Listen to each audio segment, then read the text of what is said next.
కలియుగ వైకుంఠనాథుడు తిరుమల శ్రీనివాసుడు కొలువైన పవిత్ర పుణ్యక్షేత్రం.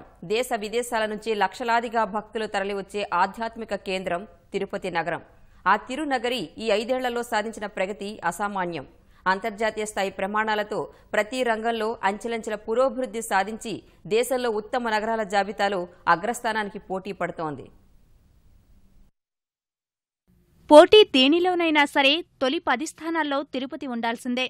4 లక్షల జనాభా స్థానికంగా జీవనం సాగిస్తున్నా, అదనంగా రోజుకు 1,00,000 మంది భక్తులు రాకపోకలు సాగిస్తున్నా అభివృద్ధి దిశగా తిరునగరి పరుగులు తీస్తూనే ఉంది. శాంతి భద్రతలకు స్వచ్ఛ నగరానికి నిలయంగా మారింది తిరుపతి. 5 ఏళ్లకు ముందు కేవలం ఆధ్యాత్మిక క్షేత్రంగానే భాసిల్లిన ఆధ్యాత్మిక నగరి ఇప్పుడు దేశంలో ఏ రంగానికి సంబంధించిన జాబితా విడుదల చేసినా తొలి 10లో ఒకటిగా నిలుస్తోంది. స్థానిక ప్రజల జీవన ప్రమాణాలు పెంచే ఆలోచనలు కార్యాచరణలో పెట్టింది ప్రభుత్వం. కేంద్ర ప్రభుత్వ ఆకర్షణీయ నగరాల జాబితాలో ఎంపికవడం సైతం తిరుపతికి వరంగా మారిందే. ఆ నిధులతో రహదారులు మరింత అందంగా, సౌకర్యంగా తీర్చిదిద్దారు. అమృత్కు అనుబంధంగా 29.5 కోట్లు వెచ్చించి తిరుపతి ప్రజల దాహర్తి తీర్చారు. సర్కారు బడుల్లో విద్యార్థుల శాతాన్ని పెంచేలా చర్యలు తీసుకున్నారు. స్వచ్ఛంద సంస్థల సహకారంతో ప్రజలకు స్వచ్ఛతపై అవగాహన కల్పించారు. తిరుపతిలో ప్లాస్టిక్ నిషేధిస్తూ చేసిన ప్రయత్నం సఫలమైందే. నగరాన్ని మైక్రో ప్యాకెట్లుగా విభజించి ప్రతి ఇంటి నుంచి చెత్త సేకరిస్తున్నారు. దేశంలో తొలిసారి తిరుపతిలో డిజిటల్ డోర్ నంబర్ల వ్యవస్థ ప్రవేశపెట్టారు. ఇలా ఎన్నో చర్యల ఫలితంగా స్వచ్ఛ నగరాల జాబితాలో 3 ఏళ్లుగా తిరుపతి తన హవా చాటుతోంది.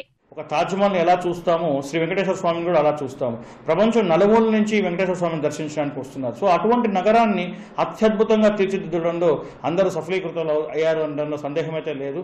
చెత్త కుండీలు లేనటువంటి నగరంగా తిరుపతిని అభివృద్ధి చేశారు. ఎక్కడ కూడా ప్లాస్టిక్ అనేది కనిపించకుండా ప్లాస్టిక్ రహిత తిరుపతిని తీర్చిదిద్దడం జరిగింది. తిరుపతిలో శాంతి భద్రతల పరిరక్షణ కోసం ఏర్పాటు చేసిన 3,000కు పైగా సీసీ కెమెరాలు అనుక్షరం పహారా కాస్తున్నాయి. ఇంటిగ్రేటెడ్ కమాండ్ కంట్రోల్ కేంద్రం ఏర్పాటు చేశారు. ఫలితంగా దేశంలో అత్యంత నివాసయోగ్యమైన నగరాల జాబితాలో 4వ స్థానంలో ఉంది. భద్రతా ప్రమాణాల విషయంలో దేశంలో 2వ స్థానంలో నిలిచింది. నగరాన్ని సుందరీకరించటంలో భాగంగా ఉద్యానవనాలు అభివృద్ధి చేశారు. గరుడ వారధి పేరుతో తిరుచానూరు మామిడి మార్కెట్ నుంచి కపిలతీర్థం వరకు ఎలివేటెడ్ స్మార్ట్ కారిడార్ కు రూపకల్పన చేశారు. రాయలసీమలో అత్యాధునిక వైద్య సేవలు అందించే ప్రభుత్వ ఆసుపత్రులకు తిరునగరి చిరునామాగా మారింది.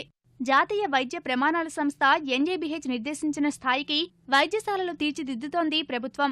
టాటా క్యాన్సర్ ఇన్స్టిట్యూట్, అరవింద కంటి ఆసుపత్రిని తిరునగరికి తరలివచ్చేలా చంద్రబాబు సర్కారు ప్రణాళికలు రచించింది. ఇది ఇంకా అభివృద్ధి చెందాలి. దానికోసం గవర్నమెంట్ చాలా చర్యలు తీసుకుంటా ఉంది. తప్పకుండా తిరుపతి ఒక మెడికల్ హబ్గా తయారయ్యి ఎయిమ్స్తో పాటు, అంటే న్యూఢిల్లీలో ఉండే ఎయిమ్స్తో పాటు ఎటువంటి సేవలు అంతాయో ఆ మాదిరి ఇక్కడ అందేదానికి చాలా అవకాశాలున్నాయి.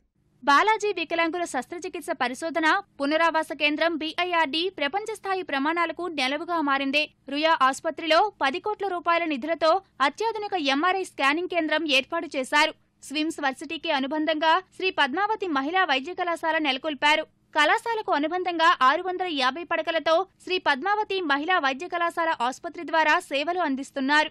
నారా చంద్రబాబు నాయుడు గారు ఏ రోజు పదవి స్వీకరించారో ఆ రోజు నుంచి 2014 నుంచి ఒక త్వరితగతిన step by step industrial hub ఏమిటి, తర్వాత ప్రతి ఒక్క దానిలో ఎడ్యుకేషనల్ హబ్ ఏమిటి, మెడికల్ హబ్ ఏమిటి. మెడికల్ హబ్లో ఇంకొకటి ఏంటంటే ఇన్వెస్టిగేషన్స్ అంతా కూడా ఎంత కార్పొరేట్ హాస్పిటల్స్ కూడా యూజ్ చేసుకోవచ్చు. ఇలా ప్రతి రంగానికి ప్రాముఖ్యతనిస్తూ రాష్ట్ర ప్రభుత్వం 5 ఏళ్లలో 1,365 కోట్లు తిరుపతి నగరం అభివృద్ధి కోసం వెచ్చించింది. ఫలితంగా తిరుపతి ఇప్పుడు జాతీయ స్థాయిలో చిన్న నగరాల జాబితాలో అగ్రస్థానంలోనూ, మిగిలిన నగరాలకు ఆదర్శంగా నిలుస్తోంది.